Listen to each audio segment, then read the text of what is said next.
within the Pride movement? What are the potentials of that? And also, of course, whatever else you might want to share with us, Aron.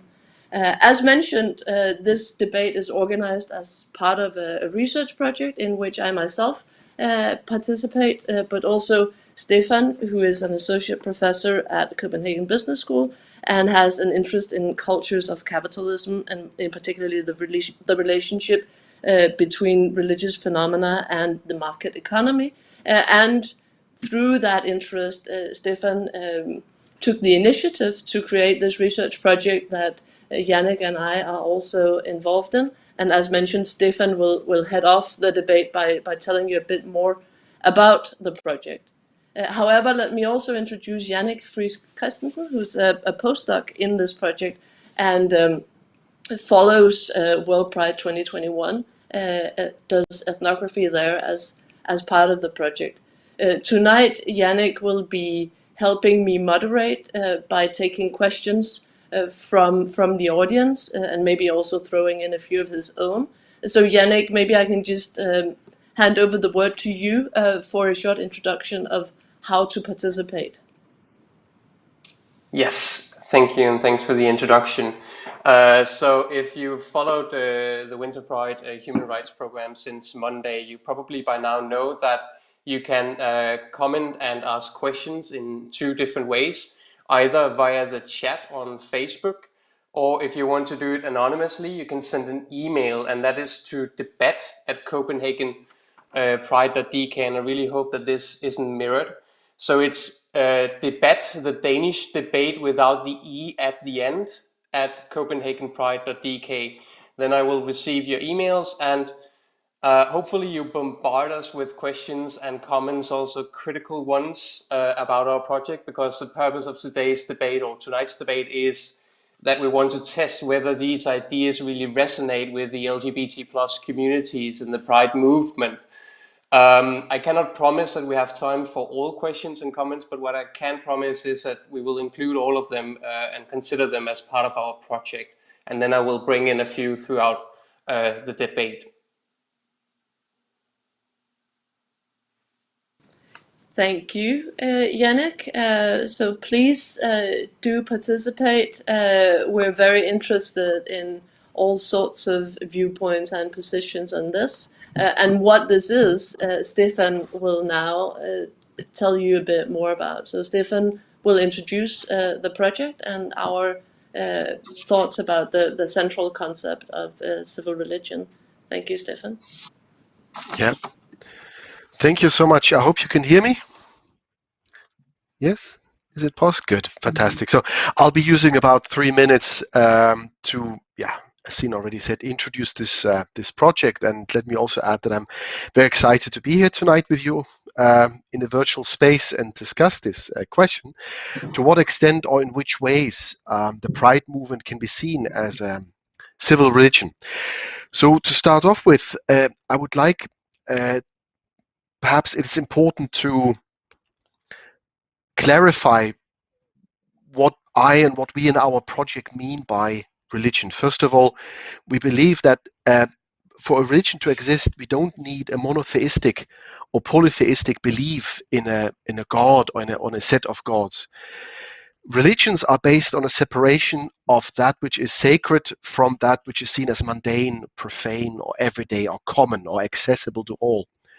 So as soon as you have in any society special places, special rituals, rites, ideas, objects, people that you hold, that you separate from daily use and from daily consideration and hold in higher regard, then these places and rituals and people and objects and ideas can attract collectives who in special ritualistic activities perform a kind of collective enthusiasm, right?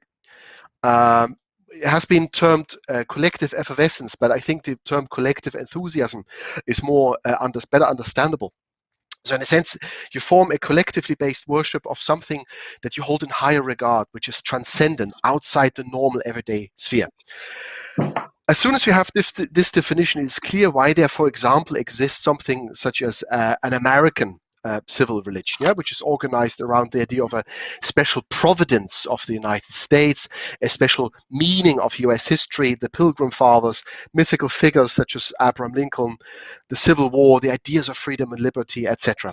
Now, if you take this as a starting point, it's perhaps much easier to understand in which ways Pride can also be understood as a civil religion, because we have special days, special objects, the flag, for example, ritualistic parades at which people transform into somebody else temporarily, form an collective, enthusiastic collective who collectively together celebrate something they hold in higher regard, namely ideas of human rights, belonging, inclusion, and love. There can also be other collective, I believe there are also other collective rites and rituals associated with this movement. Here I only need to mention the collective commemoration, for example, of the AIDS victims in the United States through the unrolling, the slow ritualistic unrolling of the AIDS quilt, which is also in the United States carried around in parts almost like a relic. So in that sense, my 3 minutes are already up. I think it's easier to understand where we're coming from and how we might be able to see the Pride movement as a civil religion. Thank you, Stefan. And I believe Mia has now joined us. Yeah, hi. I'm sorry for being late. Yeah. No worries. And so thank you. As you can see, we've just had Stefan's initial introduction, and let me just introduce Mia to the audience. Mia is a pastor in Folkekirken, the evangelical Lutheran Church of Denmark, and Mia has also for years been organizing the LGBTQIA plus representation of people who are members of the church in the Pride, in terms of the Her kommer de hellige, Here Come the Saints, in the Pride Parade, and she does the annual Pride Church service and other activities. So we're very happy to have you as part of the panel. And we will now continue the debate as we'd planned, and have Hans present his views first. Please, Hans, go ahead. Okay, thank you. Can you hear me? Yep. Yeah, good. Thank you. As you first presented me, Sine, I'm working in teacher education and professional, and also as Mia, as theologian, and in 1978, when I came out, it was not possible to become a minister because I was very open about being gay. So I was lucky I could continue to study science of religion. And in this field, I've been working ever since. Also last year, when I was a visiting professor in Potsdam, outside Berlin. But my experience about how this topic, civil religion, in connection with gay parades, I think as a person who are used to join in the church almost every Sunday. I'm been brought up in a very liberal Christian society, orientated in what we call Grundtvigianism in Denmark, and so it was not hard for me to accept that I was gay. This was something not a problem for the church I belonged to. So I never left the church, and I enjoy being in the church. So because I also live in the country, I never really joined gay parades in Copenhagen, but I would like to. But because I then had the experience in Berlin when it was 50 years celebration for Christopher Street, I had the experience. Okay, I'll go and join. I'm working in a very intellectual way very often, and also when I was young in the liberal in gay liberation in Aarhus, where I was a student. I was writing articles about the connection between Marxism, anarchism, and sexuality. So I liked to have this theoretical approach. But then in Berlin, I experienced that there was something special going on when you joined it. My husband and I, we went to join this, and we found out that we were not really dressed up well enough. We know when we go into the church, we like to have nice clothes on and so on. And then here we came and we saw all those happy people being very nice dressed up. And it was really a great experience to join it. And a kind of a religious feeling came to me. So I think the series of civil religion is something which can connect people, and it does not have to be about the royals or to be about football or something like that. It can also be when people think about how can we go together about this project, have a free society for all sexualities. And this, I think, we can experience together. So now I work, and last thing I would say, I'm working with the Human Institute, Institute of Human Rights in Copenhagen on a project to making something study materials for teacher education on sexualities, identities, and critics of norms. This I do together with people from this institute and some other colleagues from some teacher education in Denmark, and we have the plan that we also will invite Sabaah and LGBT youth. So this is what I could say first. Thank you very much. And I think, Mia, can I invite you to give your initial presentation? Yes, thank you. Yes, my name is Mia. I'm a pastor in the Danish church. I've been working with LGBT issues in the church since 2009.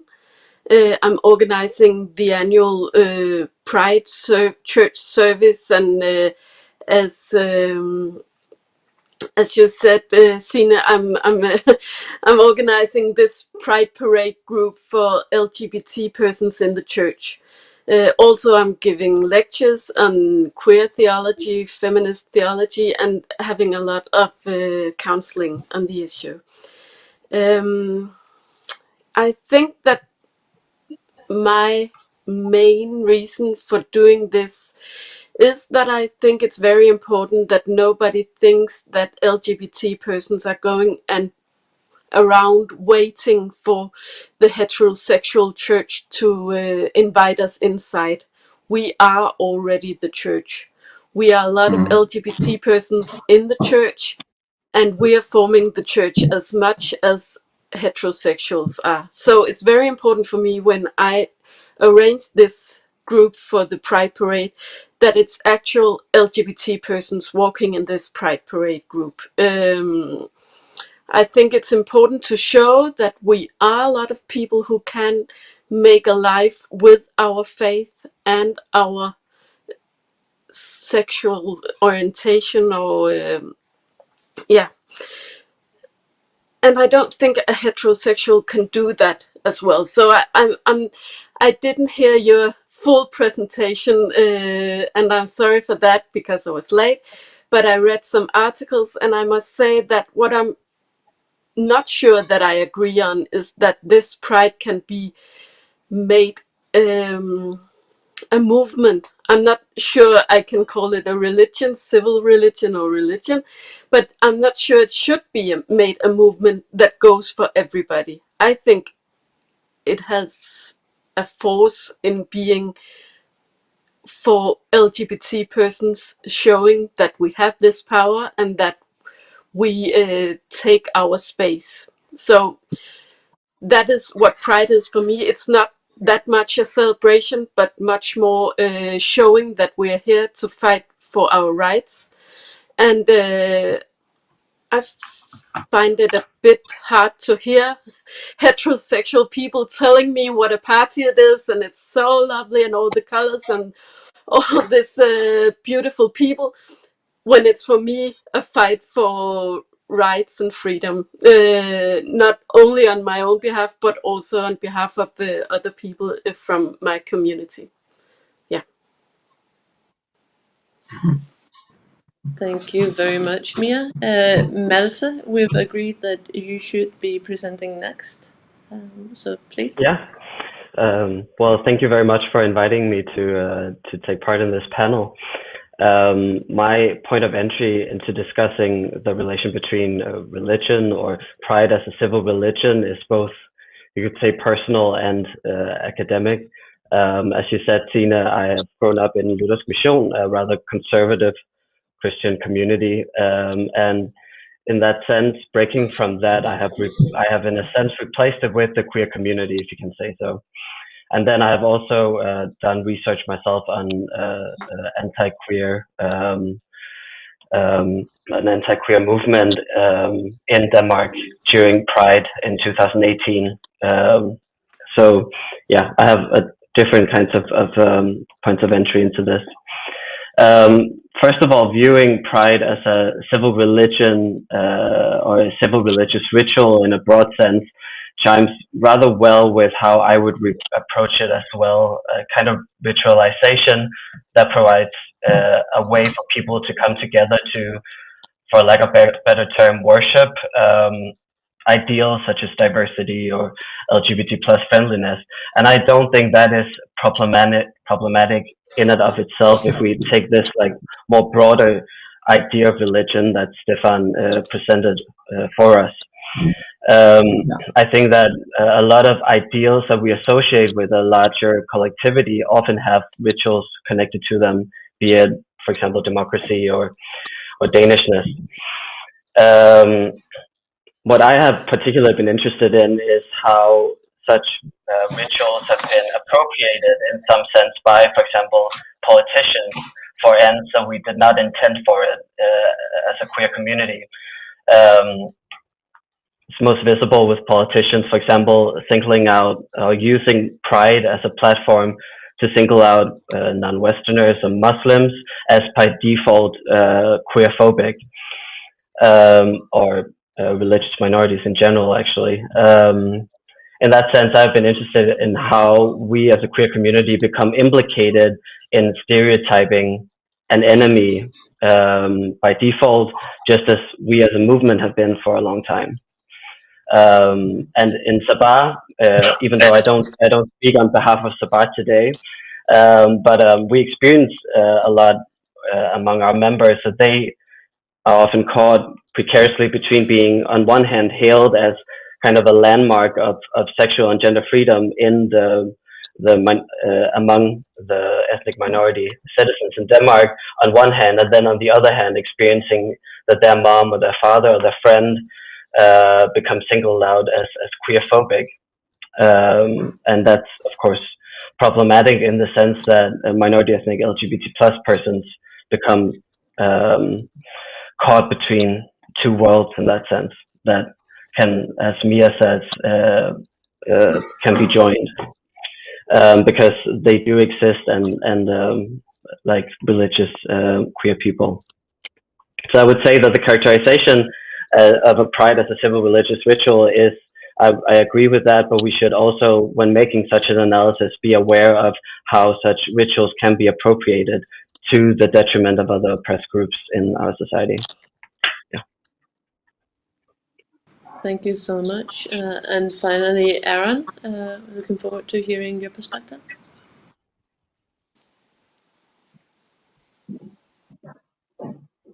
The mic. Yes, I'm sorry. I learned how to turn it off whenever I'm not speaking because all you hears the background sounds. So sometimes I forget to turn it on again. So I am Aron Lefevre, the Director of Human Rights for Copenhagen 2021, in charge of executing our Human Rights Forum together with the team taking place this in Copenhagen and also around the world in a digital next to our physical events. Of course, I come from a very different perspective here, focusing on human rights and connecting pride as such to the fact that our inclusion is very much a human right. I can already tell you I am not religious at all myself, so I again come from a very different perspective, working from the belief, of course, using then the word belief, but that everybody should be treated equally. What I have to say is, I mean, the feeling of pride. Personally, and of course, I can only speak about my personal feelings in this sense. Of course, also being very privileged, being born in the Western world, being born a white gay male from parents that are extremely progressive and a family that is extremely progressive.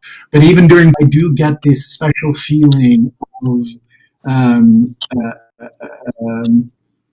of course, pride itself, but also that it is amazing to be visible, that it is amazing to walk there with all our community members. And it's very important to understand that all our community members are not only the people that are exactly the same as I am, but also other parts of our community that are often, especially by a certain part of the community, not seen, not heard, because they're either in the fringes, intersectionality plays into account. So I do think pride brings this feeling, as you also see, for instance, as somebody already mentioned, in the United States, has the higher feeling of belonging to a group that is very specific. For instance, this feeling of liberty that the Americans are really good at. I would almost say propagating. I do think that within pride we get the feeling of being visible, of being proud. And if this is a civil religion, I would have to be honest that I would have to think a lot more about it and also speak with a lot of more people to understand myself what a civil religion would exactly entail. And I also think it is very important to listen to other facts when it comes to coming to a conclusion on this concept. Well, as said, I mean, for me, from a human rights perspective, the most important thing is that we start connecting pride to human rights, not forgetting that the Pride movement has been started as a movement to fight for equality. And indeed, I agree with Mia on the one hand that a lot of people, especially in our part of the world, the Northwest, the West, see it as a big party. It is amazing to be there with your gay friends and having the flag out. A lot of appropriation indeed, but let's not forget. And I mean, I see it here in Brazil with repressive governments, with the minority status. A lot of our Black community members, or transgender community members have. That it is very important to understand that we are actually still fighting for the right to not be discriminated, for the right to exist. And I think it is really important for people from our part of the world to also see this perspective, not forgetting that it is a fight and not just a party where you take your shirt off, where you scream, shout, and party, drink a lot. Because that is, of course, not the essence of what pride is. And that is why it's so important for Copenhagen 2021 to show this year that pride is human rights. Pride is also a party, but pride is also human rights. And it's a big chunk of human rights. And it's a big visibility moment for people that normally don't have an opportunity to show themselves. So I think that is what I would like to say. Thank you so much. And thank you all for these really rich and varied perspectives. I think there are a lot of different issues that we might want to discuss as I open up the debate for everybody to join in. One thing that struck me, and which I think you articulated quite well here at the end, Aron, is this tension, and Mia, you also brought that up very clearly, this tension between the party and the protest. But within that tension, for me, is also the tension in terms of human rights versus LGBTQIA plus rights. So are they actually the same? And what does the hashtag "you are included" mean in this context? Might be sort of a particular point to put on it. But yeah, party versus protest, human rights versus LGBTQI plus or minority rights. How do these things chime? Can I have a comment Hans? on that? Yeah, because I disagree a little bit with Mia. I think because also because I'm influenced so much by Grundtvig, and I think to be an individual, it's very important to be a part of the society, to be part of something bigger.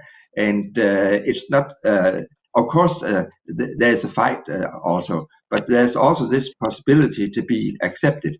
And this is the most important, to be accepted. And we have to be accepted together with different people. So I think it's wonderful when it becomes like a big party where everybody can join. I know that in some countries it's impossible, and there the situation is different. But we are in a very lucky position in Denmark.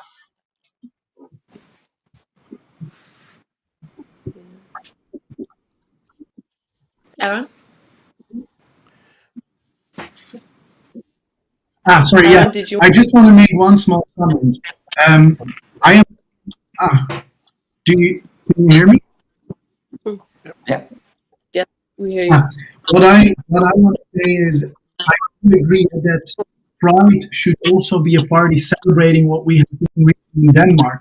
But let me be very clear: Denmark still has a very long way to go as well, and we are lucky in Denmark is only part of our community that is lucky in Denmark, because there's also quite part of our community that actually doesn't feel so lucky in Denmark. And let me just mention our intersex community or our LGBT refugees that are not really feeling so lucky even in Denmark. And that is why I think, yes, we need to celebrate. Of course, we need to celebrate that we are living in a more inclusive country, but human rights should never be omitted from any of these celebrations that we call Pride. Rights are actually what we are fighting for, and that should be a constant element and a big element. Also, giving a voice to those that do not feel included, give them the platform, give them the opportunity to educate and show their concerns and their difficulties. I think, Aron, one point in terms of the human rights perspective is also that if you're talking about human rights, well, then what happens to LGBTQIA plus rights? And you were mentioning all the, I think, minorities within the minority who might be less represented or have a harder time finding representation than some of us. And so if we're talking about human rights, is that actually possible if we're still also thinking about very specific subject positions with who may still be struggling to find a position within the movement as such?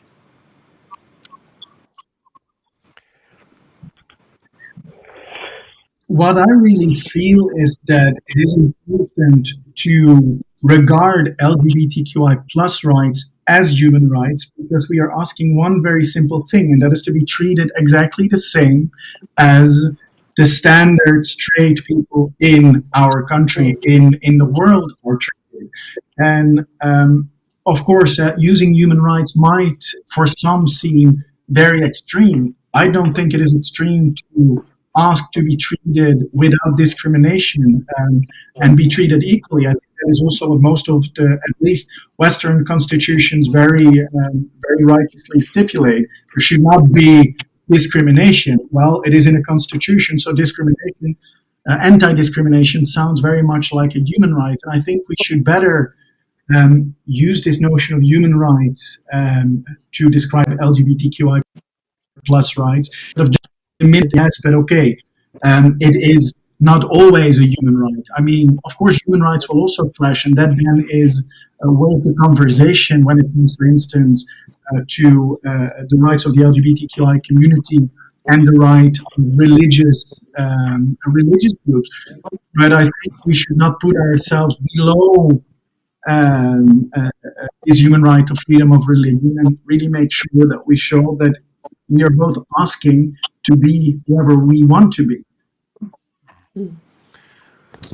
And Malte, yeah, I was going to invite you into the conversation now. I don't know, Malte, whether you wanted to say what I'm going to ask you, but then you can say both, because you were mentioning this risk of appropriation, and one might even say abuse. And so, given what Aron just said, is there anything we can do in terms of making sure that this is not appropriated for other purposes, or? Oh, that's a big question. I was actually gonna approach this from the angle of that we see at the moment that the issue of LGBT plus rights are positioned as in some way in conflict with certain religious groups' own religious rights, and that's also what we've seen when LGBT plus rights have been presented at the international level, that it somehow goes against cultural or religious rights, and and I think that is two kind of battlegrounds that we have to be aware of at the moment, both how in the name of progressiveness that politicians want to use or abuse the queer movement and the issue of LGBT plus rights for exclusive purposes, but also how conservative groupings are using or rearticulating the issue of LGBT plus rights as in some way also excluding them from the democratic conversation. I think that often, or what we've seen in Denmark at least, with religious groupings going out and saying that Pride is in some way excluding them from the democratic conversation, is that of course they should take part in the conversation, but also that we should acknowledge that I don't think that we're actually excluding them from the democratic conversation, but in the sense that when Pride or the issue of LGBT plus inclusion becomes ritualized in such a way, also that, for example, we have prime ministers going out saying that LGBT plus rights are a marker of our identity as Danish people, we should be aware that certain religious groupings in Denmark will feel excluded, and what kind of antagonistic potential that can have. I don't know if I can answer what we should do. Maybe invite them more actively into the conversation.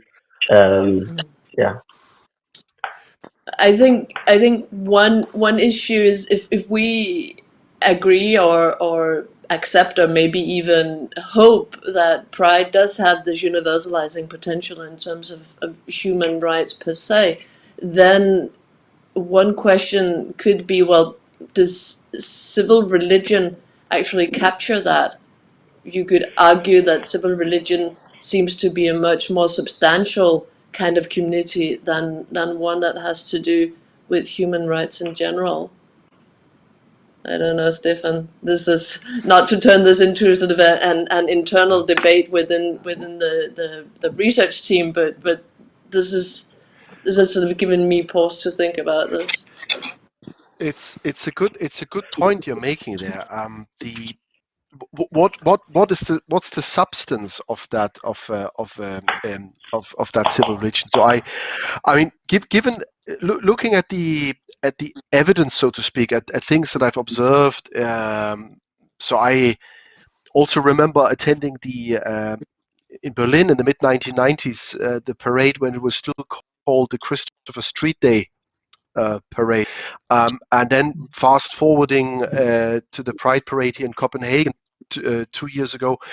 So if from memory, I see really two very different events here, where the second one that I noticed here in Denmark really fulfills the very basic definitions of what a civil religion is. So I personally don't doubt any longer that at least here in the Scandinavian, Northwestern European, Central Northwestern European context, something of a civil religion has actually emerged. If you take some basic definitions of sacred versus the profane, the rituals, the transcendence, the mysterious, if you take those things as markers, then we're already there.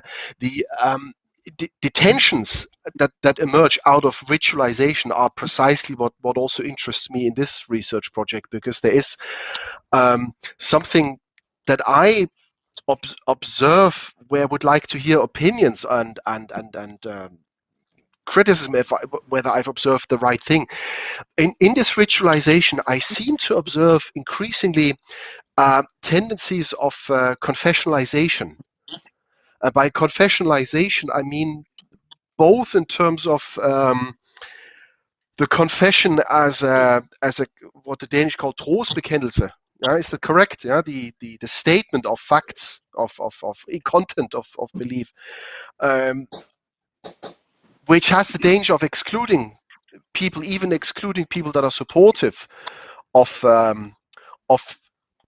Pride as a movement as a whole, of its subsections. I'm thinking here of debates that I followed in New York, in the United States, when where the annual Dyke March, for example, is very strict on telling people that are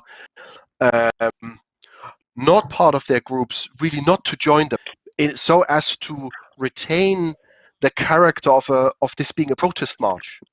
Yeah, I think Mia signaled in this as something being quite important, right? But of course, with that you buy into exclusion, right? You can't have it both ways. And then there's something else about confession, and here again, I wonder if you have anything, what your feelings and perspectives are. Confession, I think, can also be understood as this ritual within many churches, mainly the Catholic Church, of ritual. Is it called tilståelse in Danish? Is that correct? What? Tilgivelse. No, the confession of sins. Yeah. Confession of something, of an inner the confession of an inner truth, of something that you better let out, right? I followed a little bit recently in the last year or so rituals of coming out, of how over the last couple of decades the act of coming out has changed and more developed into a public stage, which is hailed by some as a progress, because it can be celebrated, and worried over by others because it seems to reintroduce sexual hierarchies that, right, you come only out if there is somebody to come out to who defined what is right and what's wrong in the first place. So all of the things that we're discussing here, a lot of the things that we're discussing here could be seen as dangerous outcomes of tendencies towards manifest ritualization, and not all civil religions have to be so ossified. I'm not sure what the Danish term is for ossification, but I hope you see where I'm coming from. Wondered what your perspectives are on this. Malte, you indicated that you wanted. Yeah. Malte Hans, indicated first. Okay. Okay. I think seeing civil, like Pride as a civil religion, as instituting some kind of community, I think whenever we create some kind of collective identity, such as a belonging to an LGBT plus community, a queer community, it always generates certain exclusions. If you belong, then there's always someone who don't belong. And I think that's that always happens. But touching upon what Aron said, the main question is of expanding then who we count as belonging to this group, and also actively approaching the issues that have not been articulated so well. For example, the issue of LGBT plus asylum seekers or intersex people. But I think in terms of focusing on creating a community rather than human rights, I think the main criticism of the human rights framework is that it's very individualistic. And instead of focusing on like it rights concerns the individual. And I think what is the potential of the civil religion framework is focusing on how we can create a more inclusive community that, even though it does create some boundaries in terms of who belong, who doesn't, we can then become more aware of how to expand the borders in terms of who we should belong. For example, intersex people and trans people, asylum seekers, etc. Right. Hope that makes sense. Yes, Yeah. thank you. Hans, you had a comment, and Mia also Yeah. indicated that you want to. Yeah, what I think is more important, instead of disagreeing with you on if civil religion or not, I think it's more important to have an analysis of what is going on in the public schools. How can we make it more open understanding on all those new sexualities coming up these days. And I think this is a big task to work on that. And in some ways, civil religion is opening up. When Pride is a civil religion, is opening up for a better understanding, because if people just feel have comfort and feel good about it, then it's much easier to have understanding of that people are very different, and also children in the public schools. And I think we have to be aware that in every subject we have to work with this, because our norms are very traditional in the public schools, and so yeah. Thank you, Mia, and I think Aron. Did you also indicate you wanted to say no? Okay, Mia. Yeah, it was about this question about exclusion, and yes, I might be a bit exclusive in some ways, but I think that's part of being a minority, and I think that's why you see the lesbians go in their own parade, not wanting the men to participate, for instance, because when I'm in the Pride Parade, I think it's lovely and I think it's fine, but it's not my culture. It's not my culture. You wrote this article with this, you called it a Pride hymn. I've never heard of it. I don't know what song you're talking about. It's not my culture to wear a G-string in the Pride Parade. I think it's lovely that somebody else does, but you won't see me do it. So I'm part of a bigger thing that's actually not my culture, because I want to be a part of it. And I think that's being, when you're a minority, sometimes you have to do something just for yourself. I was actually asked sometimes, if I wanted to make a free church in Denmark. We have these free churches because we have Folkekirken, which is the overall church, and then we have free churches. And they asked me if I wanted to make a free church for LGBT plus people. And I don't want to do that, because I think it's very important, as Hans said, that we are part of a bigger society, that we as a church can be in a church with people that isn't like us. So it's not that I want exclusion always, but for me it's very important in the Pride Parade that I, for once in the year, is the majority when I walk in this group. And it's not that I don't want heterosexual people, and when they show up I give them a hug and say you're welcome, but if they ask me, they're not the focus group in this parade for me. I think it's this issue of who should include whom, and how does inclusion play out in different contexts is really important. But it seems Yannick also has a question. Oh, you just go ahead and then I'll pick up afterwards. No, I was just commenting on the importance of who includes whom, and trying to turn that into a question. But if you have a more specific one, we'll go with that. I have a few specific questions, but I will choose two of them. So I have one that's part a comment, part a question, that says, I agree with Aron that asking for equal rights with the hetero community makes a lot of sense.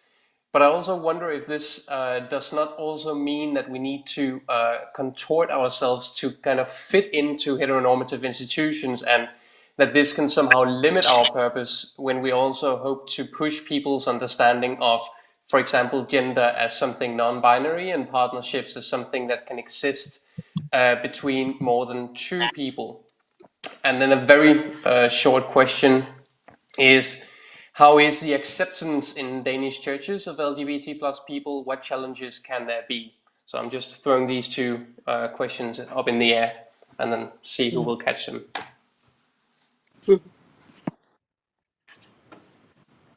Yeah. Yeah. In my city, in Kolding, we are very accepted. Besides, for one church, we have three churches. We have four churches, and three of the churches are open-minded. And I was even in charge of this church committee for 8 years myself, and this was not a question about sexuality. All the time when I've been an LGBT activist, I have never been really a part of a ghetto or something like that, because this is not possible here on the country. Here it's a bigger society, and according to Grundtvig, it's so important. If you want to be an individual, you need the society. Otherwise, it's no use. But I see, I agree on Mia's words about that. Sometimes it's also nice to have the focus on this specific aspect of yourself, and that I have also had that feeling sometimes, of course. But in general, I think it's the most wonderful thing to be just a part of the society. And if I should, can I comment? Or Yes. Okay. I would say that the Danish church has a very big variety of views on this issue, and you find the very conservative part and you find the very liberal part. So it's not easy to say something about how the church works, but you can say one of the things I very often recognize is that the church, like the rest of Denmark, think we are extremely liberated. Everybody thinks we're almost there because we can accept each other and we love each other and always this. But that's not how I see it when I have these counseling sessions. A lot of people actually go around and I'm not sure if they're accepted or not. I'm not sure if what they meet, is this just regular prejudice, or is it somebody telling you that God doesn't love you, or how should they manage this? And I think that's the part we don't talk that much about, is if we are so liberated, should we just stop talking about it, or should we talk about the things that we still need to talk about, that it is hard to be a minority, and we will never be able to take this away. You will always, if you go to a church like Hansen does, you will always be the minority, and there will always be people who doesn't like minorities, no matter what, and no matter what the theology is, and that's a part of the human life. And I think it's very important that we in the churches talk about that as well. Which I think, in a sense, maybe also partly addresses the mainstreaming argument that was the sort of initial comment that you raised, Yannick. So that both the element of what do we risk reproducing if, my wife and I were happy to be able to be married and so on, but what does that mean? What do we take into by doing that? But also when the Pride invites whatever 7-Eleven and Netto and all the other sponsors into Pride, what is the sort of mainstreaming that happens there? So it kind of goes both ways in that sense. I was going to ask Aron to comment on that, but I see Malte and Hans were beat me to it, or beat you to. Well, if Aron has something, go ahead, Aron, if you have something. Yeah. No, well, I mean, especially when it comes to indeed commercializing Pride as theme, of course, the pink dollar, the pink euro, the pink donor in Danish sense. Um, Believe me, we think about these kind of things a lot because, of course, we have to be very careful with what we're doing, and we are, of course, scrutinizing all the sponsors and all the partners we're working with, especially when it comes to organizing a World Pride, where we really try to give a voice to those that normally don't have a voice, and in a hopeful situation are inviting people from other parts of the world to share their story and come talk with us. It is also just very important to understand that we need sponsors in order to get these kind of things rolling. We need them to step up, and of course, by asking them to sponsor or by them offering sponsorships, we have high expectations. It's not everybody walks in and everybody throws around money and we will accept it. I mean, we are very, very strict in that respect. But there's always it's a thin line balance, and it's also difficult to do anything without having the resources to execute. And I think that is why it's important to have a very strong team. Well, Yannick is also part of my governing board, so giving input and scrutinizing decisions we're making.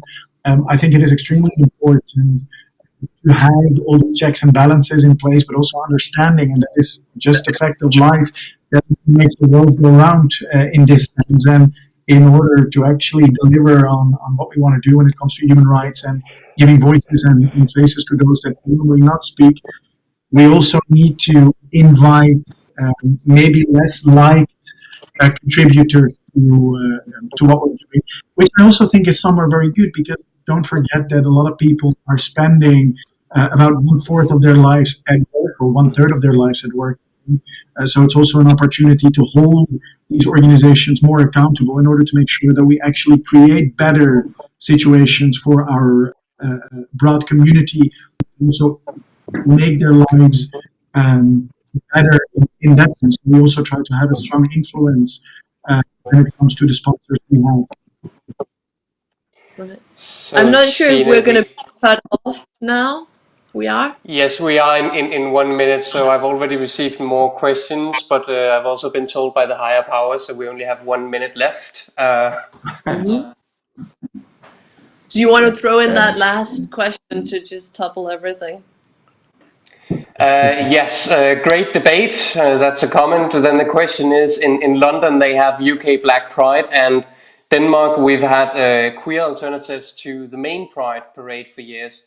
So where do you see the future of the movement, more fragmented, or will there be unifying elements? I hope for unified elements, but of course, such minorities might need in the beginning to have their own. Of course, in the idea that Mia told about, that it's important sometimes to feel you are included. So I understand that, but we can just hope that they can come together on. Malte, you always also want to? Yeah, I don't see them. If we talk about, for example, Nørrebro Pride, I don't see it as a contradiction with Copenhagen Pride. I think it's just an intersectional realization that it's not always that the struggles that, for example, a white gay man is experiencing is the same as a black trans woman, and we need several platforms to approach these different kind of issues and struggles. So I think it's just great that we have several platforms in which these different kinds of issues can be addressed. Thank you so much. I think that was a beautiful note to end it, and I'm feeling that's the signal I get from you, Yannick, as well, that Yes. it's time to say goodbye. And thank you very much. You certainly gave us in the research group much food for thought, and I hope this could also be inspiring to other people in the audience and parts of the panel. And I look very much forward to continuing this conversation with you in other venues as well. So thank you, and have a lovely evening. Thank you.